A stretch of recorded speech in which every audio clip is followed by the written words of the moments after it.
පුතා ඔයා දන්නවද රාජලයාගේ කුකුලාගේ කතාව? ඔන්න එක දවසක් එක මිනිහෙක් කුකුලක්ගේ කූඩුවට රාජලයාගේ බිත්තරයක් ගිහින් දැම්මා. අන්න ඒ බිත්තරේ කැඩිලා රාජලයාත් එළියට ඇවිල්ලා ඒ කුකුලත් එක්කම ජීවත් වෙන්න පටන් ගත්තා. රාජලයා දන්නේ නැහැ මට තියෙන ටැලන්ට් එක මොකක්ද කියලා රාජලයා අන්තිම වෙනකන් අඳුරගත්තේ නැහැ. කුකුලත් එක්කම ජීවත් වෙන්න පටන් ගත්තා. කුකුලාගේ වගේම ඇවිදින්න පටන් ගත්තා. කුකුලත් එක්කම යන්න පටන් ගත්තා. මේ වගේ රාජාලයාගේ ජීවිතේ අන්තිම වෙනකම්ම ගියා. එක දවසක් අහසේ රාජාලයෙක් තව රාජාලයෙක් එයා පියාඹද්දි කුකුලෙක් කියන ඇහුණා මෙයා කොච්චර වේගෙන්ද පියාඹන්නේ? ඇයි අපිට විතරක් පියාඹන්න බැරි?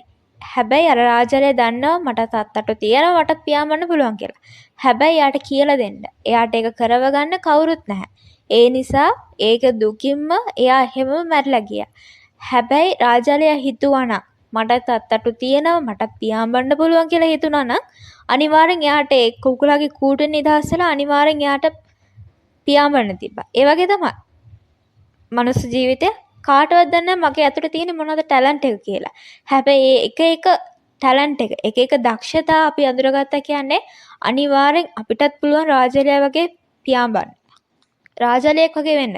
කුකුලෙක් වෙන්න එපා. අනිවාර්යෙන් ඔයාලට පුළුවන් ඉහළම තැනට ඔයාට යන්න පුළුවන් ඉගෙන ගන්න.